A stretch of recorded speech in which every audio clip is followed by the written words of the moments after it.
왕이 가로되 이스라엘 하나님 여호와를 송축할지로다.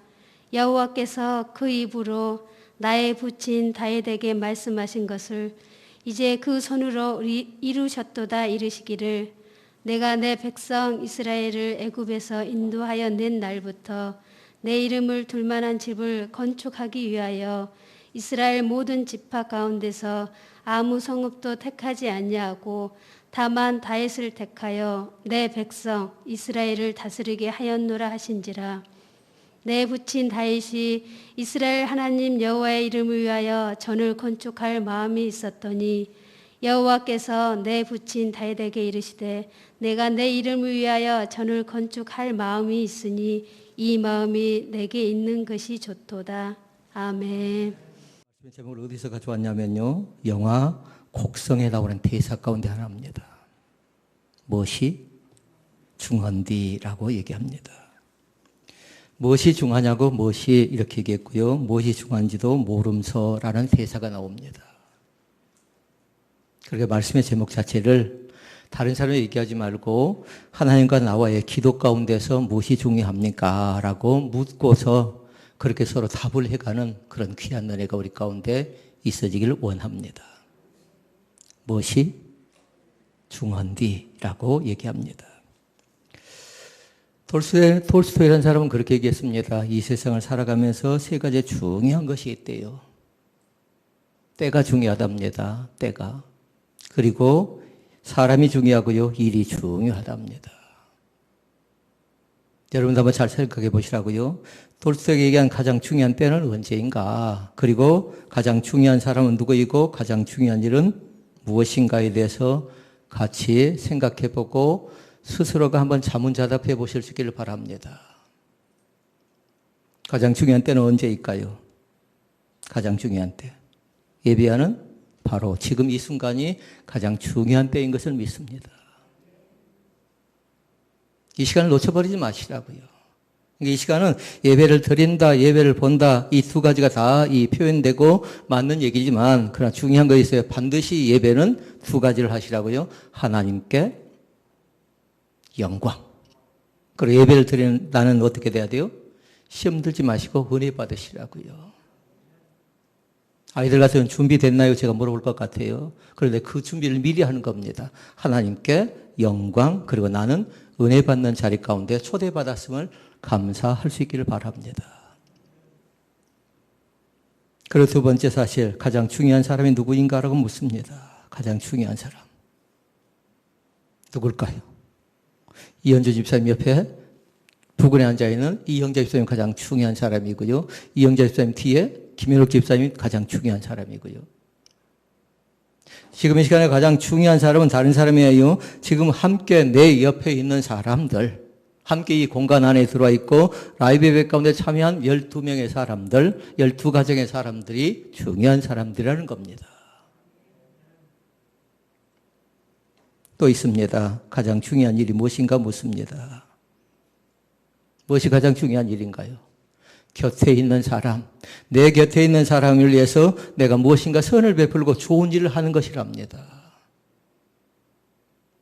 교회는 조금 더 차원이 다르지요. 교회는. 여기에서는 그렇게 얘기했어요. 내 곁에 있는 사람은 다지지만, 그러나 교회는 뭐냐면요, 교회 밖에 있는 사람들에게도 구원이 있다 생각하고요, 그들이 예수 믿고 구원을 가능성이 있다 생각하고 그들에게도 손을 펴는 겁니다. 그러니까 세상 사람들은 나하고 관계된 일만 얘기하죠. 그러나 하나님을 믿는 사람들은 그렇게 한답니다. 나하고 관계가 전혀 없는 일이어도 그 일을 우리가 한답니다. 왜냐하면요, 성경이 그렇게 가르쳐 줬어요. 오른손이 하는 것을 왼손이 모르게 하라. 그리고 얘기하기를 뭐라고 했어요? 이름도 없이 빛도 없이 하래요.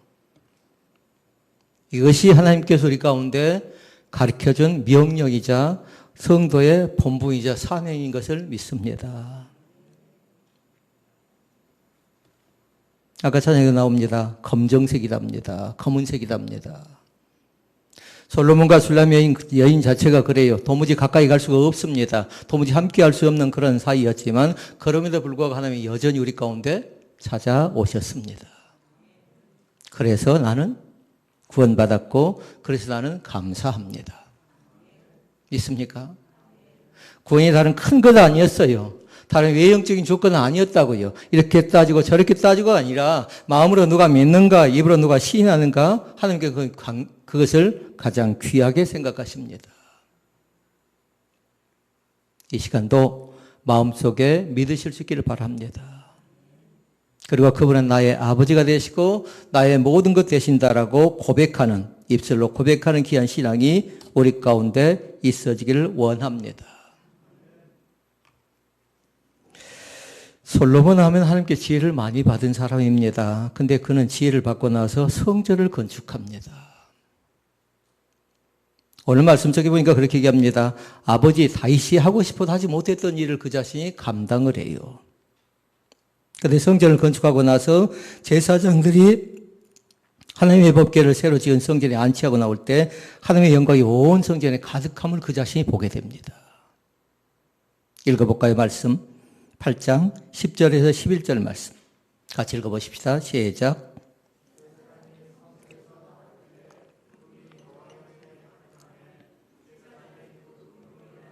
능히 서서 섬기지 못하였으니 이는 여호와의 영광이 여호와의 전에 가득함이었더라. 아멘. 그러니까 그 말씀 앞에다 딱 적어놨는데 하나님의 임재가 나타났다는 겁니다. 어디예요? 성전. 우리가 예배하는 교회 가운데 하나님께서 함께한다는 사실을 믿습니다. 그리고 나와 있는 단어가 뭐든가요? 하나님께 영광을 돌리면서 솔로몬은 감격합니다. 그러게 이 시간은 뭐 하는 거예요? 경배는 하나님께 영광을 돌려가면서 감사 고백하는 겁니다. 내가 오늘 또 예배하게 해주시니 감사합니다. 예배 가운데 초대받고 또 그 일 가운데 함께 할 수 있어서 감사합니다라는 그 고백이 바로 예배라는 거지요. 그런 말씀 제목으로 다시 들어갑니다. 무엇이 중요한가요? 무엇이 중한디? 이제 여러분이 고백해야 돼요. 무엇이 나에게 있어서 지금 가장 중요한 일인가?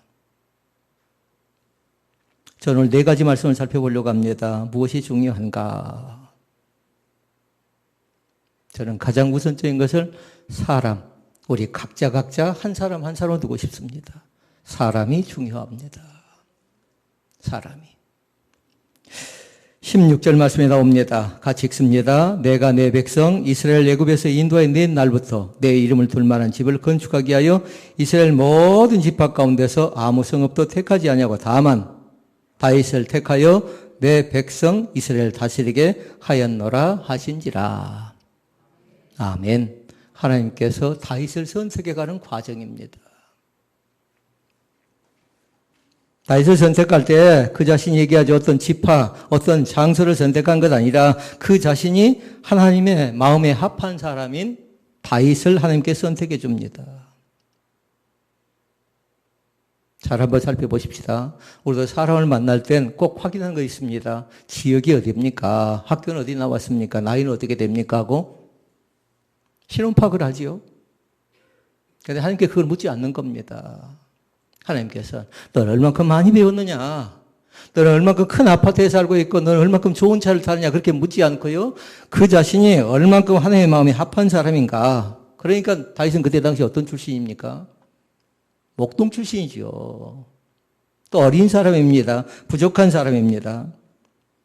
그런데 하나님께서 그 다윗을 택해 놓았더니 다윗이라는 사람이 놀라운 일을 하게 되는 그런 장면들이 쭉 나오고 있는 걸 볼 수 있습니다. 기억하도록 하십시다. 하나님의 선택은 실수하지 않습니다. 나를 선택해 준 것이 사람의 선택은 실수해서 실패해서 실망할 수 있어요. 그러나 하나님의 선택은 나를 이곳까지 세워주고 하나님의 자녀 삼아준 것 자체는요. 결단코 실수, 실패, 실망이 아닌 것을 믿습니다. 때론 낙담할 수 있습니다. 때론 좌절할 수 있습니다. 그럼에도 불구하고 하나님 어떻게 하던가요? 결코 낙담하거나 좌절하지 않습니다. 우리는 믿음이 부족해서 마음이 약해서 낙담, 좌절, 포기, 절망할 수 있습니다. 그러나 나는 그런다 할지라도 하나님은 나를 통해서 결코 낙망하지 않는다고요. 뭔가 우리가 잘나서가 아니라는 거예요. 그 한 사람 한 사람을 하나님께서 소중히 여기는 영원 갈망의 은혜가 그 속에 담겨져 있기 때문에 그렇습니다. 부탁합니다. 하나님께서 보신 건 권세가 아니에요. 어떤 자리가 아니라고요. 물질이 아니라고요. 어떤 출신이 아니라고요. 어떤 배경이 아니라고요. 얼마든지 어디서든지 하나님을 나의 아버지로 고백한 그 사람들 가운데 함께 계심을 믿습니다. 가장 중요한 선택이 여러분 뭐라고 생각합니까? 부족하고 연약한 나를 선택해 줬다는 것. 이것이 굉장히 귀한 것입니다. 나를 선택해 줬다는 것. 하나님을 알기 전에 세상 가운데 죄를 지을 수도 있습니다.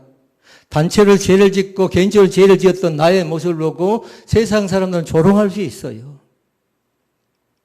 그러나 중요한 것이 있어요. 그 사람의 변화된 삶을 통해서 예수 그리스도가 입증되어질 때에 그곳에 구원의 역사는 나타난 줄로 믿습니다.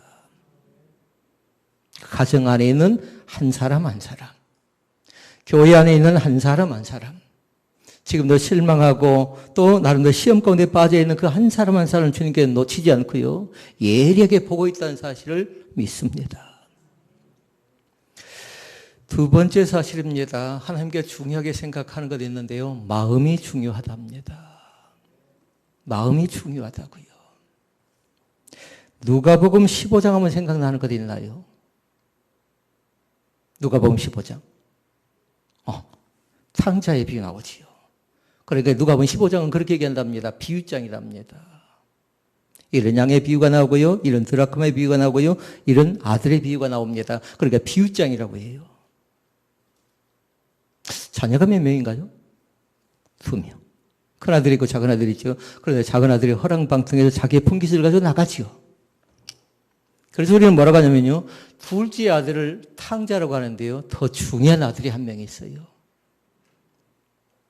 첫째 아들. 첫째 아들은 대체 뭐냐라는 겁니다. 첫째 아들은. 첫째 아들은 뭐냐면요. 집을 나가지 않았습니다. 성전 안에 있습니다. 그런데 성전 안에, 집 안에 탕자의 역할을 누가 하고 있는 거예요? 첫째 아들은 바로 성전 안의 탕자입니다. 집 안의 탕자라고요. 부탁합니다. 우리의 마음이 결단코 시험 가운데 빠져들어가지 않기를 원합니다. 첫째 아들은 지금 뭘 보고 있는 거예요? 둘째 아들이 어떻게 하고 있는가? 아버지가 어떻게 하는가? 그걸 보고 있는 겁니다. 그럼 누가 우선권이 있다라는 거예요? 나는 집을 나가지 않았으니까 내가 우선권이 있다고 생각을 합니다. 목회하면서 느낀 것이 있는데요. 마음 씀씀이가 괜찮은 사람들이 있어요. 마음 씀씀이가 참 좋은 사람들이 있어요. 그 사람들 볼 때 저 사람이 젖된 저 마음을 갖지 않고 좀 다르게 마음을 가질 수 있는데 참 마음이 깨끗하다, 마음 씀씀이가 좋다라는 사람을 만날 때가 있거든요. 그때 감사하지요. 혹시 집 안에 있으면서 성전 안에 있으면서 마음이 언짢거나 시험 든 사람은 잘 적어놓고 확인해 봐야 돼요. 세 가지로 꼭 확인해 봐야 돼요.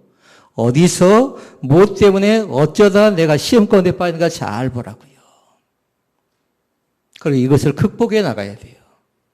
어디서, 또 무엇 때문에, 어쩌다 나는 시험 들었는가.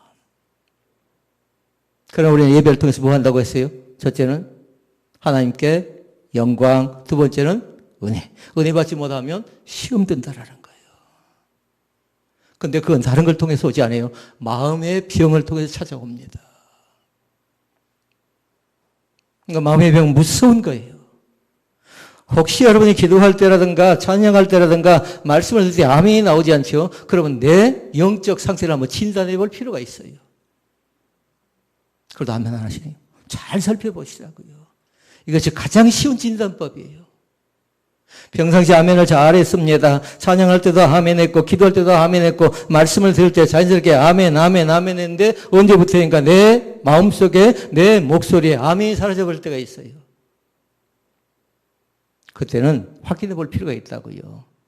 다른 사람은 확인할 것도 없어요. 스스로가 잘 한번 확인해 봐요. 어디서 내가 그렇게 아멘을 잃어버렸는가? 뭐 때문에 아멘을 잃어버렸는가? 어쩌다 내가 그렇게 잃어버렸는가를 잘 보라는 겁니다. 그래서 주님께 찾는 사람이지요. 이 시간에 예배하는 예배자 한 사람 한 사람을 찾는다는 사실을 믿습니다. 그리고 우리의 마음을 다해서 예배하자고요. 그 마음이 그 정도 중요한 겁니다. 우리가 세상을 살아가면 지켜야 될 것들이 상당히 많이 있습니다. 건강 잘 지키도록 하세요. 근데 이것이 마음대로 되어진가요? 그런데 가장 중요한 건강은 뭐냐면요. 내 영혼이 잘됨 같이 내가 범사에 강건하게 강구하노라는 요한 3서에 기록된 말씀. 몸이 건강한 것처럼 마음과 영도 건강을 시키기를 바랍니다. 건강도 순간적으로 잃어버릴 때가 있죠. 재물, 물질은 얼마나 중요한가요? 굉장히 귀한 것이지요. 그리고 사람과의 관계도 중요합니다. 나에게 맡긴 직책도 중요합니다. 권세도 중요합니다. 명예도 중요합니다. 이것을 잃어버리면 큰일 날 것 같지요. 그래서 그런 말이 있습니다. 건강도 건강할 때 지켜야 된다고. 자유도 자유를 가졌을 때, 평화도 평화로울 때 지켜나가야 된대요. 여러분의 신분을 결단코 잃어버리지 않기를 원합니다. 그러니까 솔로몬이 얘기했어요. 모든 지킬 만한 것보다 더욱더 내 마음을 지키라고 얘기했어요. 왜 그럴까요? 사단이 나를 노리고 있거든요. 사단은 큰 건 노리지 않는다고 했어요. 가장 치명적인 약점이 뭔가 봐서요. 그 틈새를 집요하게 노리고 있습니다. 유혹하고 미혹하고 또 타락시켜서 마귀의 자녀 삼으려고요. 그런데 솔로몬은 무릇 지킬 만한 것보다 더욱 내 마음을 지키라고 얘기하면서요. 하반절에 그렇게 얘기해요. 생명의 근원이 거기에서 남이라고 얘기합니다. 내 마음을 지키는 것이 내 생명을 지키는 거라고요. 이 시간 부탁합니다. 우리의 마음을 정리정돈을 잘 하실 수 있기를 바랍니다. 그 속에 생명이 있기 때문에 그렇습니다. 17절과 18절 말씀해 보니까 하나님 보시기에 좋은 마음을 솔로몬이 갖습니다. 무엇보다도 하나님께 다윗의 마음을 중요하게 여기셨다는 고백이 나오는데요. 17절과 18절 말씀. 내 아버지 다윗이 이스라엘 하나님 여호와의 이름을 위하여 전을 건축할 마음이 있었더니 여호와께서 내 아버지 다윗에게 이르시되 내가 내 이름을 위하여 전을 건축할 마음이 있으니 이 마음이 내게 있는 것이 좋도다라고 얘기합니다. 아멘. 성전을 건축할 마음은 있었습니다. 그런데 하나님께서 허락지는 않았습니다. 그 마음 자체는 하나님께 이미 받으신 겁니다. 그러게 이 시간에 내 마음의 그릇 자체를 하나님께 축복해 주실 만한 그런 깨끗한 그릇들로 만들어 가실 수 있기를 바랍니다. 부어주실 때에 또 우리 가운데 채워주실 때에 담을 수 있는 마음의 그릇이 깨끗하다는 겁니다. 그리고 부탁합니다. 깨끗함과 함께 꼭 또 하나가 있어야 되는 데가 있지요. 뭐가 있어야 된가요? 용량입니다. 용량. 너무 작게 생각하지 않기를 원합니다. 너무 좁게 생각하지 않기를 원합니다. 동서남북 사방을 통해서 우리 가운데 채워주시려는 하나님의 거룩한 마음이 있거든요. 그러니까 작으면 쫀쫀하면 좁으면 하나님께 주셔도 그것밖에 갖지 못하지만 그러나 넉넉히 받을 만한 후한 마음을 여러분이 충분하게 준비할 수 있기를 바랍니다. 받았지요? 그럼 무엇 하실랍니까? 올림픽 나가서 금메달을 땄지요? 공부에 성공했지요? 잘 되었지요? 그러면 무엇 하실랍니까? 그런 거 학교에서 제일 첫 시간에 선생님들이 아이들이 가르치는 내용 가운데 하나가 그거여야 돼요. 공부해서 뭐 할 거냐? 공부해서. 너희들의 출세냐? 너희들의 성공이냐 물으면서 꼭 가르쳐 줄 건 뭐냐면 너희들의 지식이, 너희들의 학식이, 너희들의 인격이 다른 사람을 위해서 헌신, 봉사할 수 있다라면 귀한 것인가를, 귀하다는 것을 먼저 가르쳐 줘야죠. 그걸 알고 공부한 사람과 그걸 모르고 공부한 사람은 많이 다를 겁니다. 믿음도 그런 것 같습니다. 나만 좋자고 신앙생활 하는 것 아닙니다. 나를 통해서, 내 마음을 통해서 하나님의 계획하신 일 가운데 하나님은 나를 이 시간에도 귀하게 쓰신다는 사실입니다. 그리고 이 시간 부탁합니다. 내 마음을 깨끗하게 그리고 내 믿음의 용량을 넓게 만들어 가실 수 있기를 바랍니다. 세 번째, 사람이 중요하고 마음이 중요하고 세 번째 하나님께 주신 것이 사명감이에요. 사명감. 그리고 충성을 요구하십니다. 여러분 언제 충성하시겠습니까? 그렇게 적어놨으면 좋겠습니다. 언제 어디서나 어떻게든 충성하겠다는 다짐의 고백을 꼭 하시라고요. 왜냐하면 성경이 그렇게 말씀해요. 맡은 자들에게 구할 것은 충성이래요. 무엇을 맡았습니까? 큰 것을 맡았습니까? 작은 것을 맡았습니까? 그런데 교회는 뭐냐면요. 지극히 작은 거, 보잘것없는 거, 그것이 뭐냐면요. 큰 일을 이룰 수 있는 가능성이 있어요. 그걸 통해서 큰 일이 된답니다. 내가 하는 일을 하찮은 거라고 생각해서는 안 돼요. 지극히 작지만, 지극히 보잘것없지만, 나는 교회 앉아서 5분 기도했지만, 나는 무심코 들어가서 시간이 나서 그냥 청소했지만, 그것 자체가 귀하다라는 겁니다. 그게 충성이에요. 누가 보던 보지 않던. 혼자서도 찬양하면서요. 얼마든지 충성할 수 있습니다. 그러나 사람들은 보여진 것만 충성이라고 합니다. 뭔가 실적이 나타나야 충성이라고 합니다. 그러나 중요한 것은 하나님 앞에서는 저렇게 보이지 않는 것일지라도 작은 자 하나에게 한 것이 곧 예수 그리스도에게 한 것이라고 말씀합니다. 소자의 물 한 컵에 대접한 것이 나에게 있어서는 저렇게 작은 것이었지만 그분은 그렇게 얘기합니다. 그것이 가장 귀한 것이라고. 그것이 하나님의 일이래요. 오늘 그 사실을 믿습니다. 열왕기상 8장 20절로 21절 말씀에 솔로몬은 하나님이 자신에게 맡긴 사명을 완수했다고 얘기하는데요. 한번 읽어볼까요? 20절과 21절 말씀. 내가 여호와의 허하신 대로 내 아버지 다윗을 대신하여 일어나서 이스라엘 위에 앉고 이스라엘 하나님 여호와의 이름을 위하여 전을 건축하고 내가 또 그곳에 우리 열조를 애굽 땅에서 인도하여 내실 때에 저희와 세우신 바 여호와의 언약 놓은 궤를 위하여 한 처소를 설치하였노라. 아멘. 성전 건축을 시작합니다. 그리고 완공합니다. 헌당합니다. 저도 성전 건축을 보니까 그렇더라고요. 준비하는 사람이 있었고요. 우리 교회도 똑같아요. 준비 과정 가운데 참여한 사람들이 있었지요. 근데 그들이 다 이곳에 들어오지 못했어요. 그래서 성전 건축을 함께 참여했던 사람들이 있습니다. 보기도 하고 또 헌금을 하기도 하고 또 손을 가지고 부지런히 쓸고 닦았던 사람들이 있습니다. 그리고 또 어떤 사람도 이곳에서 같이 예배를 드리지 못하더라고요. 끝나고 났더니 성전을 완공하고 났더니 전혀 생각지 않는 사람들이 들어와 또 같이 예배한 사람들이 있습니다.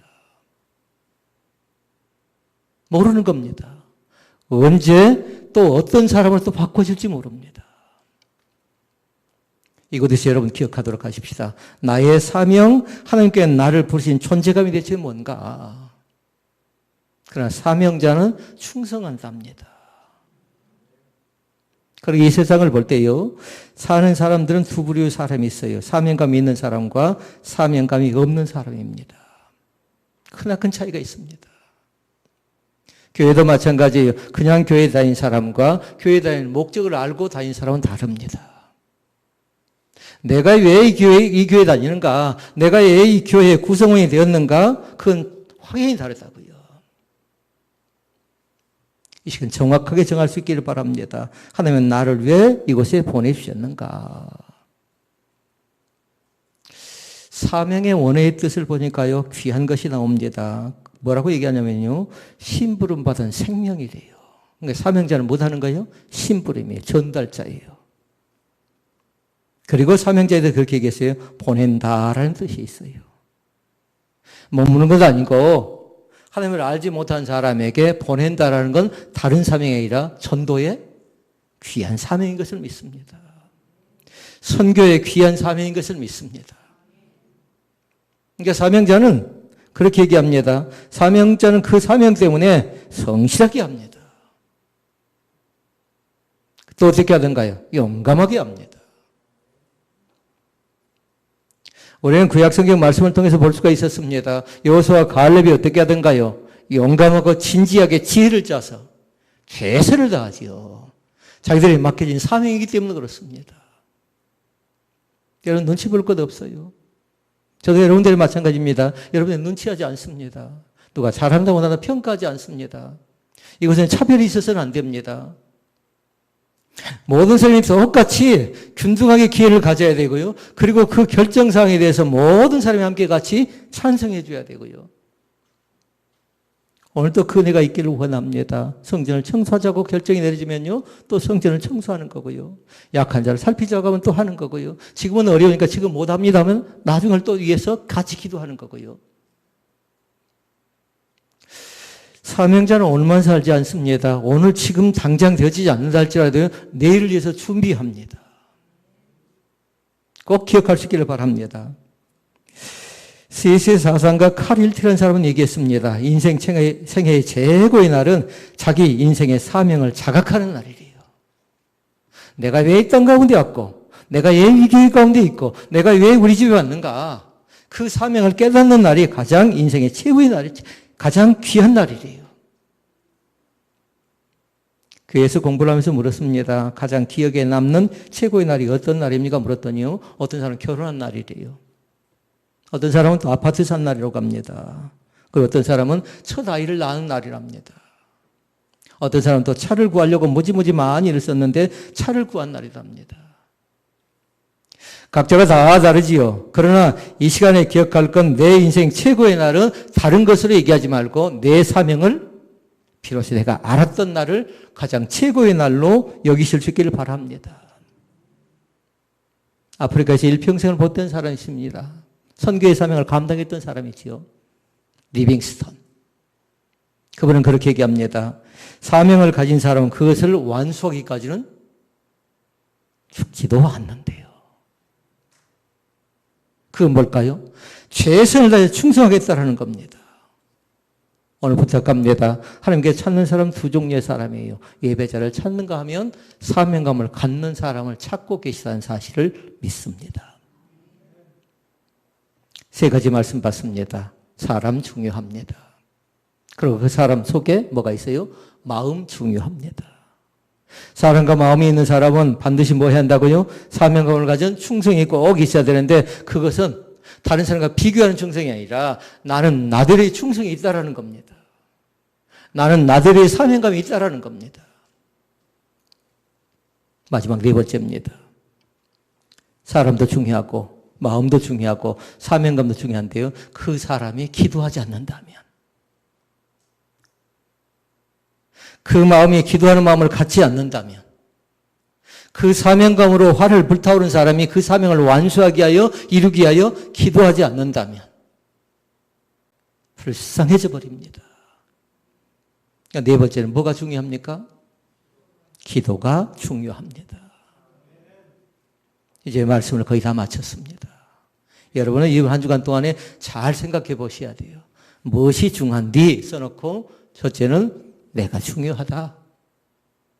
칭찬하라고요. 너 오늘 또 수고 많이 했다. 지금까지 살아오면서 나의 쓸데없는 고집 때문에, 나의 부지런함 때문에 발이 고생할 때도 있었고 손이 고생할 때도 있었고, 그런데 내 자신을 많이 축복하라고요. 그리고 우리의 마음들이 병 들어가지 않기를 원합니다. 솔로몬이 성전 역사를 다 마칩니다. 그리고 하나님께 기도합니다. 여호와의 번제단 앞에 나와서 온 회중을 마주보고서 하늘을 향하여 손을 펴고서 기도한다고요. 그것이 무슨 기도일까요? 그 말씀에 대한 기도가 나옵니다. 어떤 기도를 드렸는가? 다른 건 아니었어요. 이 성전이 하나님의 응답의 장소가 되게 해달라고 간절히 기도해요. 아멘. 하나님의 몸된 성전 가운데 기도 제목이 있는 사람들이 와서 흘리는 눈물 자체가 헛되지 않고 기도 응답이 되는 그런 성전이 되게 해달라고 기도한다라는 거예요. 그러니까 부탁합니다. 어렵습니까? 힘듭니까? 살아가기가 막막합니까? 그럴 때 뭐예요? 성전으로 오셔야 돼요. 그래서 어떻게 하라고요? 응답의 장소인 성전에 와서 기도할 때 하나님께 내 눈물을 닦아주십니다. 말씀 나옵니다. 8장 28절로 30절 말씀해 보니까 성전이 어떤 곳인가를 그 자신이 고백합니다. 읽어보십시다. 나의 하나님 여호와여, 종의 기도와 간구를 돌아보시며 종이 오늘날 주의 앞에서 부르짖음과 비는 기도를 들으시옵소서. 아멘. 주께서 전에 말씀하시기를 내 이름이 거기 있으리라 하신 곳 이 전을 향하여 주의 눈이 주야로 보옵시며 종이 이곳을 향하여 비는 기도를 들으시옵소서. 종과 주의 백성 이스라엘이 이곳을 향하여 기도할 때에 주는 그 간구함을 들으시되 주의 계신 곳 하늘에서 들으시고 들으시사 사하여 주옵소서. 아멘. 한마디로 말씀드리면 아름다운 건물이 중요한 것 아니라 그 속에서 드리는 기도가 중요하다는 사실입니다. 그리고 감사하게도 그 기도를 성전에서 부르짖는 그 기도 가운데 함께 하신다는 사실. 우리 지난주에 배웠습니다. 대화합니다. 호흡입니다. 막히지 않기를 원합니다. 기도가 중단되지 않기를 원하고요. 기도가 막히지 않기를 원합니다. 우리는 그렇게 배웠어요. 기도는 영혼의 호흡일 뿐만 아니라 그 기도를 통해서 내가 살아나가는 통로의 역할이 바로 기도라고 했어요. 하나님의 몸된 성전에 이제는 여름이 끝나고 나면요. 운동을 좀 해야 되지 않겠나요? 무슨 운동할까요? 눈치껏 해야 되는데 기도 운동 해야 되지 않겠나요? 신체적인 운동은 여러분의 밤잠을 줄여서라도 어떻게 해서든지 정한 시간에 일주일에 2번 하든 3번 하든 몸을 위해서도 여러분 단련하고 또 나름대로 건강을 위해서 유지하시라고요. 그건 여러분들이 하실 것이고요. 그러나 하나님의 몸된 교회는 이제 운동을 철저하게 해야 될 것 같아요. 양육과 훈련을 통해서 이 기도 운동이 여기저기 일어나야 될 것 같습니다. 하나님의 성전 건물보다 사람을 더 중요하게 여기면서요. 우리의 마음을 중요하게 여기면서 그 중요하게 여긴 사람들에게 사명감을 주시면서 충성하기를 원하십니다. 우리의 기도가 중요할 뿐만 아니라 기도하면 된다는 사실. 기도하면 응답됩니다. 기도하면 문제가 해결됩니다. 기도하면 죄 가운데 해방될 뿐만 아니라 기도할 때 나의 기도에 응답이 나타나서 육신적인 치료도 나타날 줄을 믿습니다. 그러니까 목회자가 제일 많이 기도한 건 뭐냐면요. 육신의 질병의 치료와 함께요. 마음의 질병의 치료가 하나님의 성전 가운데 나타나기를 원하는 겁니다. 우리 신혼매들교회가 병들지 않고요. 건강한 교회 되어져서 어려운 이웃들이 눈에 들어올 뿐만 아니라 그들 내가 어떻게 살펴나갈까? 또 곰곰이 묵상해서 그 일 가운데 최선을 다하는 그런 믿음의 교회들로, 믿음의 교회, 믿음의 사람들로 든든하게 세움받는 귀한 축복이 나타날 수 있기를 주의 이름으로 축원을 드립니다. 기도하시겠습니다.